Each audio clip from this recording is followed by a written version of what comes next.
And client management is a very important skill set.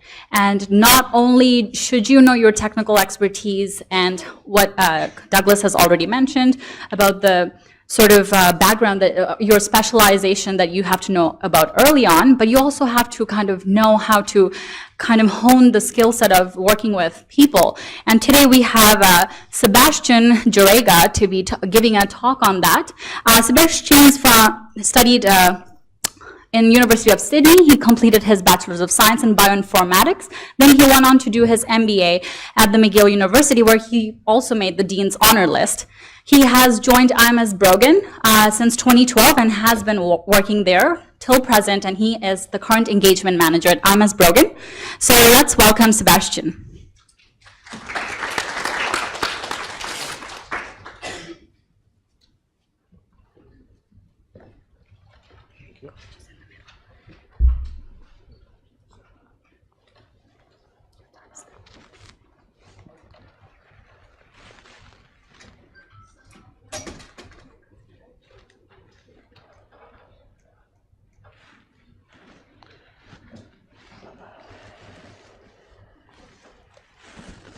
Hello.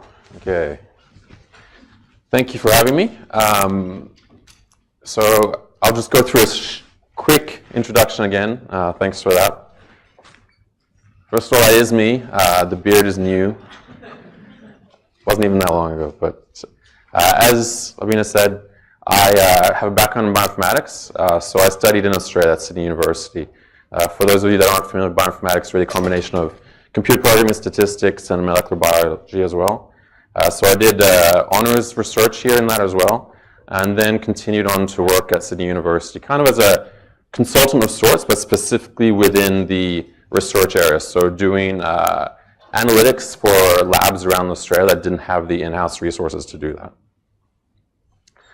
So you might notice a bit of a mixed accent. So I'm half Australian, half Canadian. Let me know if you don't understand anything I'm saying.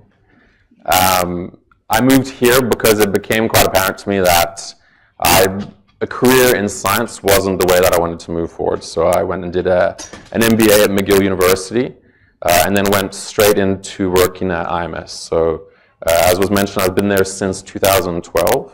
I started as a consultant, and I'm now an engagement manager based out of the Montreal office.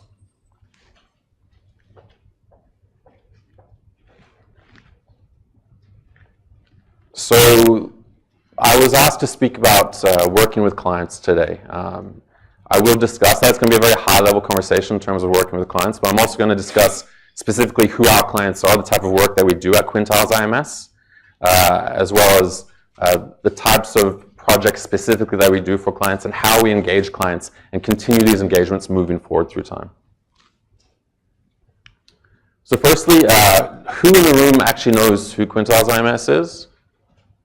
Okay, that's good. So quite a good representation. We do have a reasonably strong relationship with QuintilesIMS, with the GMCA. We have some internal case competitions and teams that actually come and work with real IMS data or QuintilesIMS data.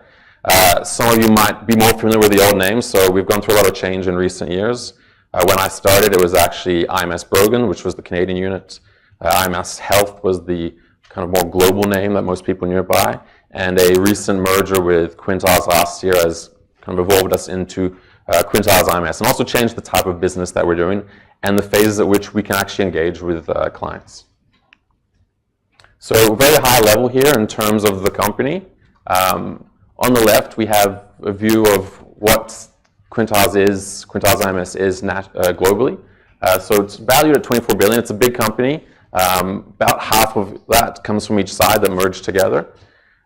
Within Canada, we're about 40 consultants based across 3 different geographies. So the majority of the consultants are based here in Toronto, but there is a large presence in Montreal as well. Our statistics team is all based in Montreal, which is actually a big part of the work that we do.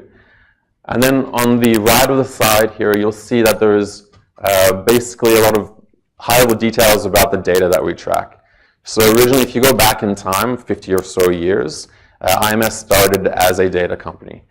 So we were really capturing all different forms of pharmaceutical, clinical data, and then selling it back to clients for them to process on their own. We've since evolved, obviously, many mergers. And we now have 4 different key components to our business. So information and analytics is the kind of legacy part that IMS Health did a lot of, which I just mentioned, just tracking all the transactions at a pharmacy level. We now also offer a lot of technology and services, so clients have kind of moved on with the current trend of dashboarding and having a lot of very readily available data for their sales reps and everyone to work with, which draws on all the information that we've been tracking over the years. The green box there, the clinical development, is really something that's come from Quintiles. So our other half, Quintiles, was primarily based in clinical research previously, so now that's a big part of the company as well. And then obviously, I'm here to speak to you today about the consulting component of what we do. So specifically within Canada, it differs a little bit from geography to geography, but within Canada, we have 2 components to our team. There's the CES, or Commercial Effectiveness Services team, and then the HANO team as well, so Health Access and Outcomes. I'm an engagement manager specifically with the CES team, but when I did start at IMS, the divide did not exist. We were just one team that did everything, so I do have experience across the 2 sides as well. The difference between the 2 teams, so CS, as the name suggests, is very commercial in nature. The people that we're interacting with tends to be the sales and marketing teams, the business intelligence teams at our clients. And then the HNO side interacts much more with medical. So the type of projects that they're doing as a result tend to be more long-term in nature, burden of illness type assessments, often resulting in manuscripts and some more kind of academic research type projects. So I haven't really mentioned this specifically yet, but it seemed like a lot of you knew who QuintilesIMS is, and clearly we are focused very much in the pharmaceutical industry. So our clients are primarily pharmaceutical companies, and this is here just a high-level view of the pharmaceutical industry worldwide in terms of sales. So top level there, we see that by 2020, the global sales of pharmaceutical drugs are forecast to reach more than $1.3 trillion. So we're talking about a big industry here, big business, and that's really our bread and butter, the companies that we're working with. Now, if we look across different countries, different markets globally, we see that Canada currently falls in at number 10, so still just squeezing in to the top 10 markets. And you might notice a few kind of outliers here immediately. So United States, obviously, accounting for a very large component of global pharmaceutical sales. And the top 10 countries that we have here listed are accounting for almost 80% of global sales of pharmaceutical products. So Canada has been dropping over recent years. However, we are still in the top 10, and the spend per capita is actually quite high in Canada compared to many other countries. So I'm sure there'll be some time for questions at the end, but if any specific questions come up now, please feel free as well. So that was a little bit just about QuintilesIMS globally, what we do, who we work with, and the pharmaceutical industry that we're working in. And now specifically talking about Canada, what we have here is just kind of a data dump of all the stakeholders that we work with in Canada. So on the left are the actual life science companies or the manufacturers, so our core clients really on the left. You might recognize some of these names, some of the bigger ones, perhaps Pfizer, Merck, GSK. In the middle, we have government and payers. So a key component of the Canadian market in terms of the pharmaceutical industry is that you have a nationally funded healthcare system. So we are working with drugs that are funded by the government, reimbursed by the government, which is a big part of the work that we do. So helping our clients receive reimbursement for their drugs, convince the government that their drug is better than another drug and that it is worth reimbursing. So we have some of those stakeholders that are listed in the middle, so the different provincial governments that we receive data from, occasionally also do work for, as well as private insurance companies that we work with and also obtain a lot of data from.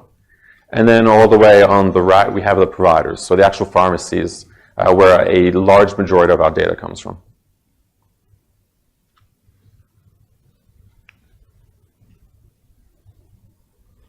Now, specifically, what is that data that we have at QuintilesIMS? We currently capture about 80% of drug utilization across the country. So what that means is that every time that a transaction is taking place at a pharmacy, we are receiving that record and attributing it to the physician that prescribed it, the patient that received it, which allows us to do a lot of deep analysis on this data. The bottom right there, you see that we mentioned longitudinal patient data. That's exactly what I just referenced there. So when we affiliate a patient ID to a transaction, we can look at a patient's different transactions over time and look at any progression they may have made from one medication to another, whether a physician compared to another may have been responsible for that switch from one medication to another. And so as you think of the type of data that we have available to us, I'm sure you can try and draw some conclusions to exactly the type of work that we can do for our clients and the deep level of insights that we can provide our clients. In the top right, we do mention proprietary methodologies. So a lot of the data that we use has to be confidentialized, obviously, so we cannot share directly with the client. We're doing a lot of work on the data ourselves and then sharing the insights with the client. As a result of that, we have much more visibility to the data, and we apply many methodologies to the data in order to really draw those clear insights for the clients.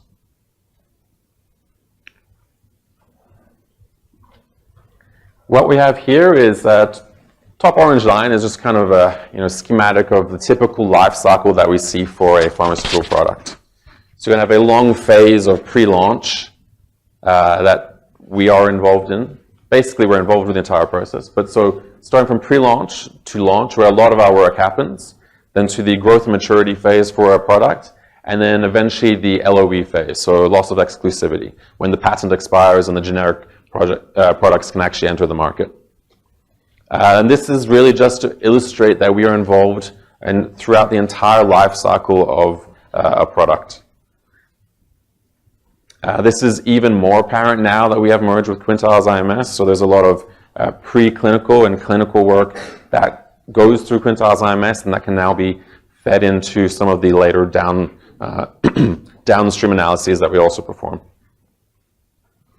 Now, this has been color-coded. There's not always a clear distinction here between which team is responsible for it, but it's been color-coded according to which side of QuintilesIMS, the two sides I mentioned earlier, CES and HANO, is responsible for the work. The green is CES, blue HANO. Sometimes you'll see a mix of the two if there's a heavy overlap. But really, these are the types of specific projects that we do for clients. Clients can come to us and ask us with any questions. So there's no limit to the types of work that we can do for clients, but these are some key types that we do very frequently.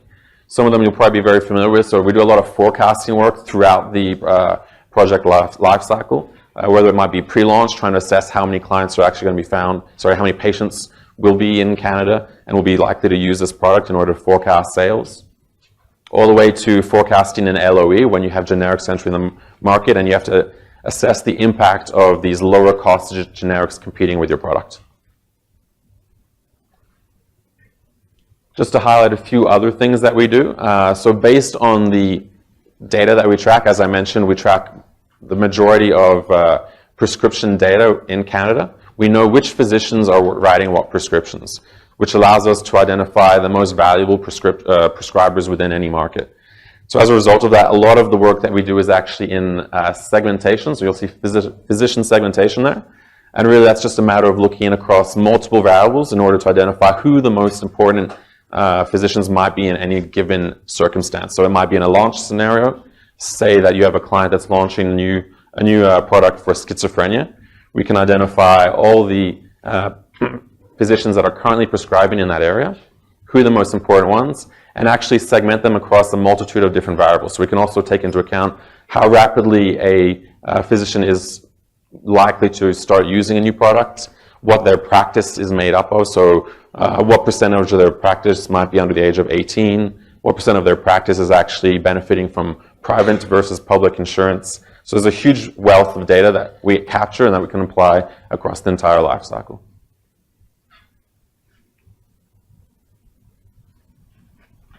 So now to the working with clients specifically. I've already illustrated some of the types of projects that we do for clients.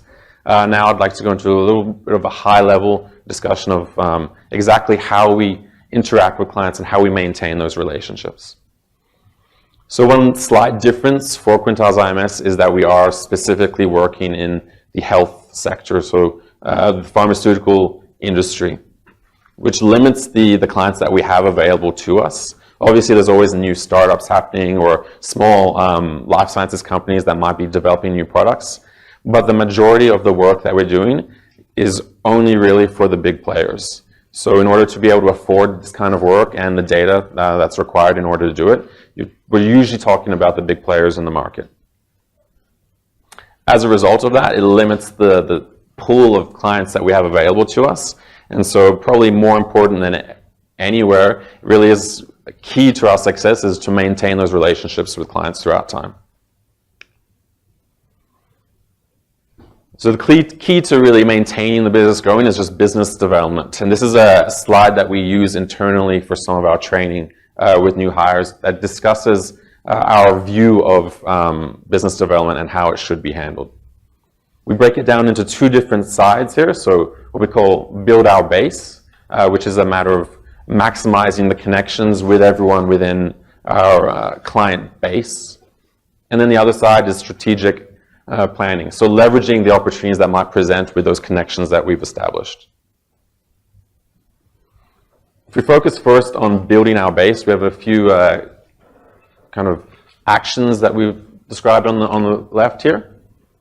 Capabilities presentations are presentations that we often make to clients, often initiated by us rather than an actual client question.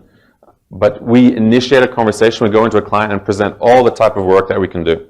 So the data that we have available to us, the types of insights that allows us to provide the clients, because often they're completely unaware of just how deep these insights can go. If we go to the bottom of thought leadership, so we also often have just industry meetings, town halls, conferences that are hosted by QuintilesIMS. We had one yesterday, in fact, called Pharma Focus, that was in Montreal. The two slides previously that were showing a high-level view of the global and Canadian market actually come from that conference. And it's a 2-3 hour conference where we just provide the industry as a whole with a snapshot of how things are progressing globally, but also specifically within Canada.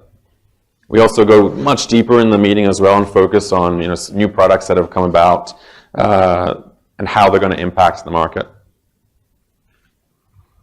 Relationship management, so I mean that's pretty key to the talk here, but that's really just a matter of keeping an overview of all those connections that you've gathered within your base. One key component that we do there is actually building out the org trees or org structures for our clients, so making sure that we're aware of who is within each role within a company. It's actually surprising how much change takes place at our clients. So you often have clients moving from one pharmaceutical company to another or moving up or down within their organization. And since we are trying to keep a close tab on it, who we should be contacting in regards to specific projects, it's important for us to keep an overview and clear view of this. So strategic planning. First one that we mentioned is client and industry awareness. So clearly, if we're going to be offering advice and supporting our clients, so we need to make sure that we are also aware of what's taking place in the industry. So we do try and have seminars internally and externally as well, whereby we just stay up to date with what's going on with the market. We also are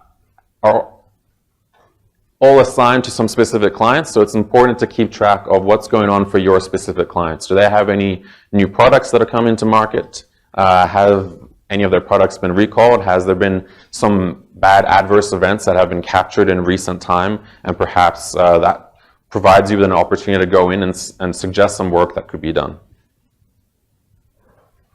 Ongoing account planning locally and globally. So Often within consulting firms, you have the engagement managers and principals that are responsible for their clients and maintaining those relationships. We have that at QuintilesIMS as well, but we also have an additional layer to that because of the legacy of data that we sold, and that's just the account team. So we have global and local account teams that their primary focus is really just to keep track of everything that's going on the client side. So new launches, what data they're buying, any dashboards, all the different types of QuintilesIMS offerings that they're currently subscribing to. So we need to also check in with the account team quite frequently and make sure that we're aware of what they're receiving. And then prioritization. Obviously, there's only so much that we can do, so we try and identify the clearest opportunities that are most likely to lead to success moving forward. So that's the business development component. Now you'll notice that it's actually a cycle here, a circle. Yeah. I'm just curious, how do you deal with, or what's your strategy on how dealing with competitors? Direct competitors come to you. You mentioned you have a small pool of clients, pretty much. So, one competitor comes with a product, another one also comes out with a competing product. So you mean competitors for QuintilesIMS, or? Sorry, no, the pharmaceutical competitors with each other. Yeah. And they're both coming out with a product that literally. So that's a huge part of our business. I mean, you could argue that that's one of the problems with the pharmaceutical industry is that these days you've got lots of Me Too products coming out that are very similar across companies.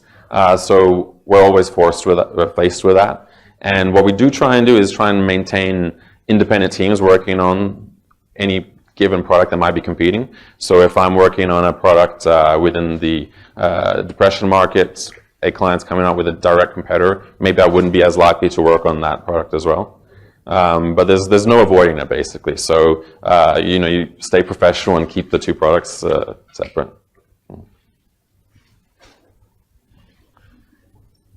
So this is a cycle here because business development is an ongoing process. So it's relationship management. It really has to be going on all the time. Next slide here is moving on from business development. We move into the actual execution of projects or engagements. So this slide here is actually, high level, a slide that we have in almost every presentation at QuintilesIMS. It's very typical consulting work to break everything down into buckets, into steps, typically 3, as you're probably all aware.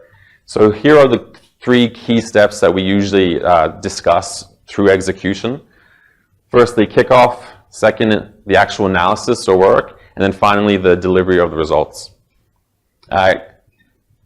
This differs a little bit across consulting firms. You have some firms where their work is very much face-to-face continuously. So you might have a consultant that goes and works on-site with a client for several months at a time.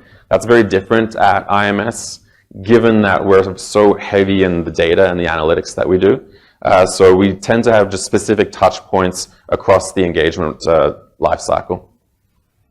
The first of which is the kickoff. So in a kickoff meeting, we meet with the client. At this point in time, the project is usually sold.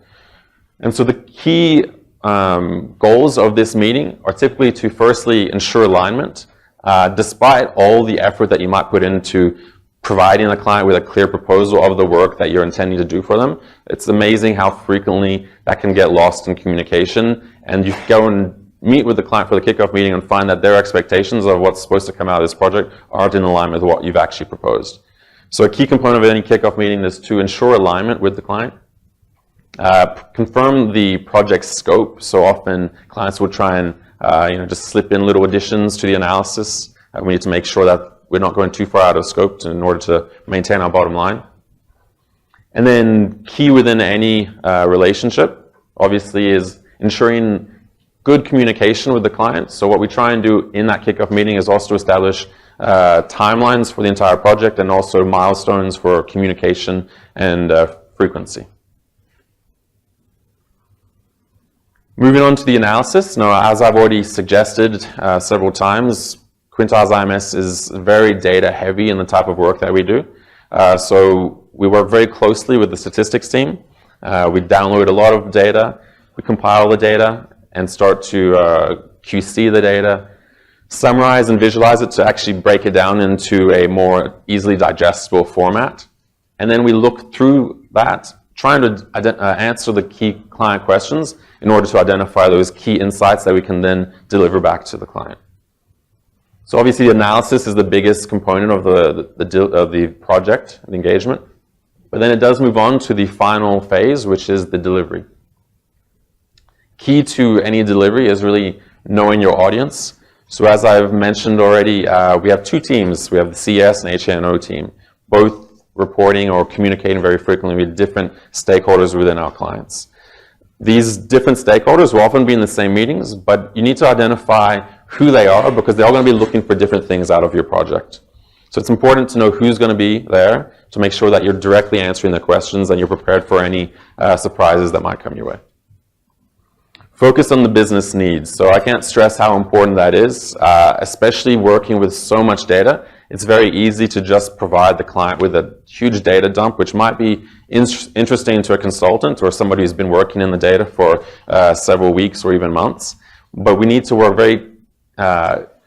we really need to focus on extracting the key insights from that data that specifically answer the client's questions.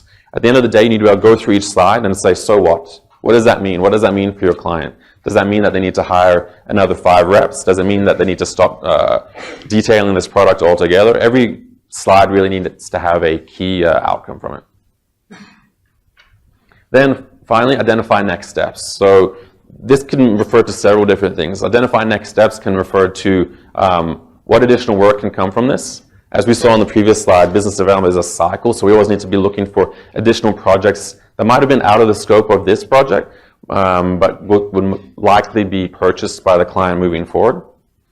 Identifying next steps can also mean preempting the types of questions that the client's going to ask you, just so that you're well prepared on the day.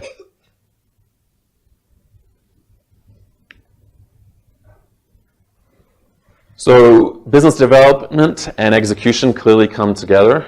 This is how we maintain our client relationships, how we move forward in driving business throughout time. Here are just a few key points that I think tie it all together. Firstly, identify opportunities. So that was already covered in the business development. So you need to be working with your clients, maintaining those relationships, and constantly looking through what's taking place within the industry in order to try and find those opportunities that are going to lead to business. Once the business is actually happening, so once you have an engagement that is moving ahead, one thing that we focus on very closely at QuintilesIMS is to work collaboratively with the clients. So the truth is that consultants are often not viewed very favorably by clients.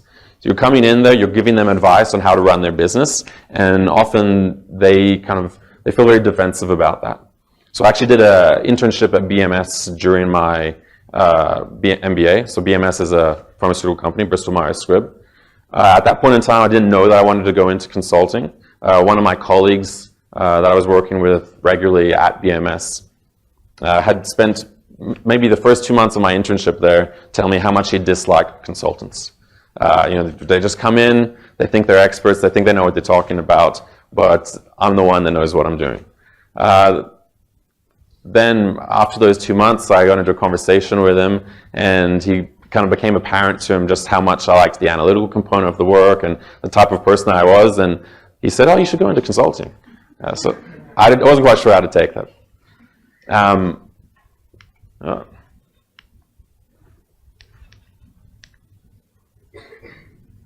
So all that to say that it's really important to work collaboratively with them.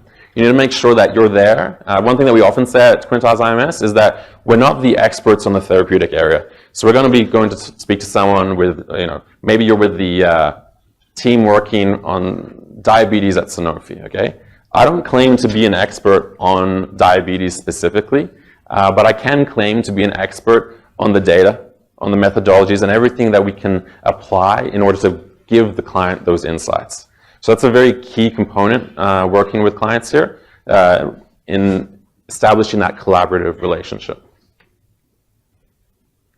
It's also key because it allows you to display the knowledge and the kind of return on investment that you're going to bring to the clients. Because obviously they need to be happy with you at the end of the day in order to come back and ask for more.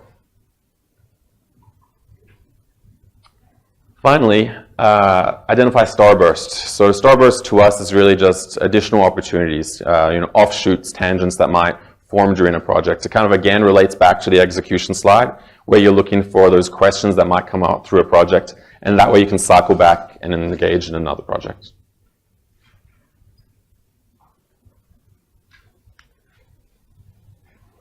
So finally, a couple of slides here on careers at IMS.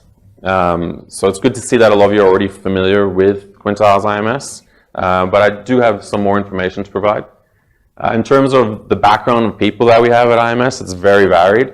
So as I explained already, I come from a science background with a lot of computer programming as well. So I moved into an MBA and then ended up here, but we have a lot of consultants that come directly from PhDs, directly from any other type of advanced degree as well, including engineering, science. And in fact, on the right, we have a chart showing where our hires have come from in recent years. So the new consultants that have started in, I think, the last 2 or 3 years. And you'll see that the green component is actually GMCA. So as I said, we have a strong relationship with GMCA, and a lot of recent hires have come from GMCA. Previous consulting work is always nice, if you have that experience, but by no means is it necessary.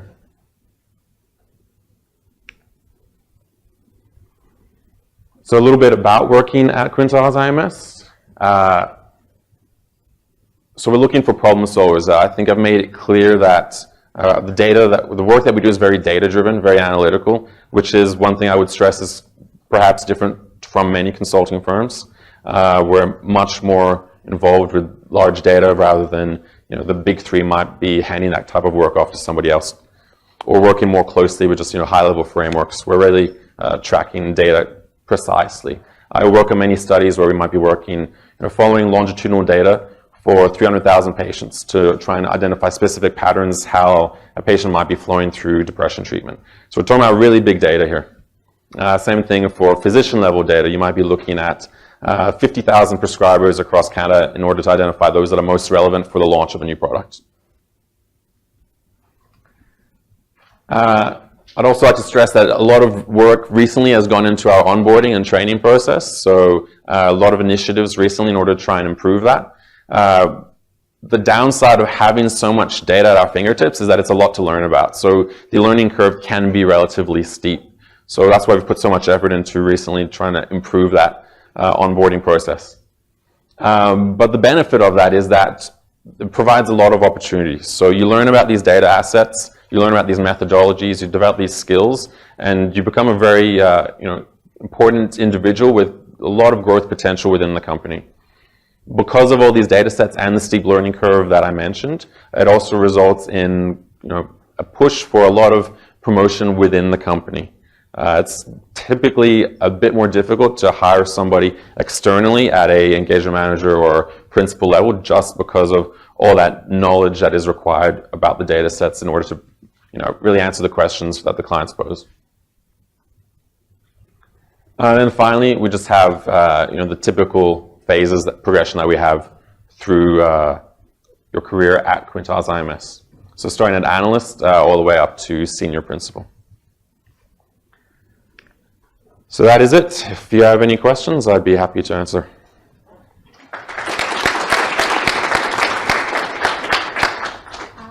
So unfortunately, Sebastien won't be able to join us during the networking session, so we can give about 10 minutes for any questions that you have for Sebastien right now. Yeah.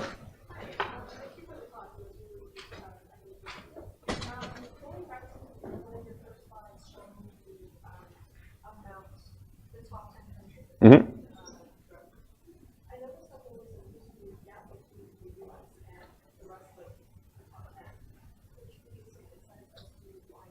Mm-hmm. So many reasons. Direct consumer advertising is allowed in the US, which it's not allowed here. There's a lot of controversy in the US about the prices that are paid for drugs as well. So we have part of the advantage of having a government-run health system in Canada is that your provinces and insurance payers can often get together in order to negotiate lower prices for drugs. It's something that doesn't necessarily take place in the US, and one of the reasons that they spend so much more money. So it's a very well-developed country with a lot of access, not necessarily getting the best prices. So all that kind of combines together to high population as well, but all that combines together in order to lead to that high number there. So it is higher in the US, definitely, and part of that is due to the direct-to-consumer advertising. So in Canada, you can't advertise pharmaceutical products directly to a patient or any person. So they only, if you talk about this a little bit controversially, you might find that people here aren't going to start taking a medication unless they go and see their physician about it. Lots of people criticize the US market because you're kind of constantly being reinforced with the types of illnesses that you might have, so it's more front of mind. Yep. Thank you for the amazing talk. So I'm just wondering, how do QuintilesIMS sell the project to the clients? Do you usually have clients coming to you with a problem, or do you usually approach them proactively to sell your ideas? And how could you make sure the client don't go to your competitor and other consultants? Okay, so it's a combination of both. We're fortunate in that, again, back to the data, we're the only ones that have such a huge amount of data for the pharmaceutical industry. So many questions can't be directly answered without coming to us.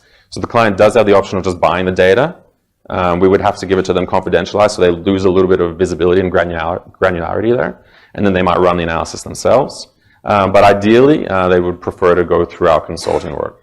So how do we pitch it? It's again through just that management of relationships, being aware of what the client might need. When there's a milestone coming up for a client's product, you might approach them and specifically suggest a type of analysis that they might need. The most obvious example is a loss of exclusivity scenario. So they have a blockbuster drug, which in 1 year is going to lose its patent. Its patent's going to expire. So you're going to have an influx of up to 5 or more generics on the market that are suddenly going to take away from the bottom line on that product. We can forecast for them. We can try and provide some strategies that they can employ in order to maintain their patient base. So that's a clear example of a scenario where we would approach the client and say, this scenario is coming about. Maybe we can help you develop a strategy to move forward. So it's a combination of the two. Then in terms of the competition, so it's really just about the work that we provide. So you need to deliver high quality results, insights to your clients and maintain that relationship in order to try and maintain them coming back to you rather than the competition. Sure. Yeah. Curiosity, are there any new types of data sets that you're starting to incorporate, like, for example, genomic data? I wish. That's my background. I wish we did more of that.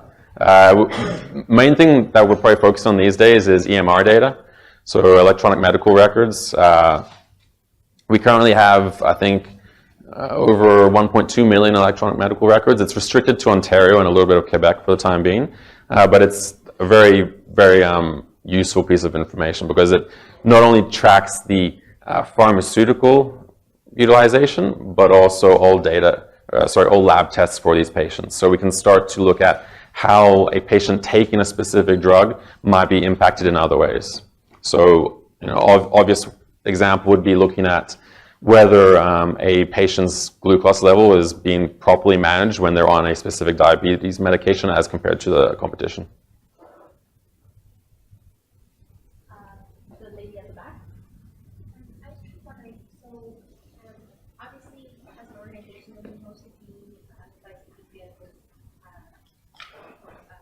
the insights you give are more likely accurate than inaccurate, and most of the times they're actually like bad. But there must be times when your insights are not accurate, or they just happen to be wrong. So Yep. what do you do in those instances, and how do you maintain relationships after such instances happen? So a lot of it's about maintaining expectations. It depends on the type of project you're doing, right? So if it's forecasting, typically with forecasting, you're wrong every single time. So it's dependent on the type of work we're doing. We do a lot of segmentation, so that's something where You can actually look at the physician's behavior after the project, so look at whether they behaved in the way that you expected them to. So again, the wealth of data that we have often allows us to kind of go back and check whether the predictions or recommendations that we made ended up being correct. Probably the main problem with that is that our recommendations usually lead to the client's behavior. So if we segment the market and recommend that the client visit these 100 physicians, then that's going to impact their behavior. So you can't necessarily always use the historical data to draw whether it was the right decision or not. I'm wondering if there are more and more clients coming to you for the data and doing their own analysis, or are they coming to you more often for your own insights? Yeah, so it's, as I said, we used to only sell data. Going back quite a while now. In Canada, we only started consulting, I think, 15 years ago, and it's becoming a bigger part of the business every year. So more and more, they're moving towards having us perform the analysis for them and provide the insights. That's really dependent on us making it clear to them how much additional information we can provide. So as I mentioned previously, if we're going to sell the data to the client, there has to be a lot of anonymization that goes into it, so in order to maintain the privacy.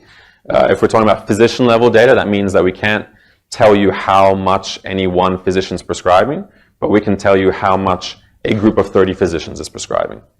So obviously you lose a lot of granularity there. If you're segmenting a market, it might not be very effective, especially if it's a smaller market, like rheumatoid arthritis or something where there's only a small number of prescribers. You might not be able to draw very meaningful insights if you're looking at groups of 30 physicians. So instead, if we do the data ourselves, look at the data ourselves, we can say, here are the 5 most important guys for you to visit. Same thing with patient level data. We can only report on, if we're selling the data, it has to be groups of at least 3 or 5 patients, depending on where the data is coming from. Whereas if we do it ourselves, we can draw the insights and provide it to them clean.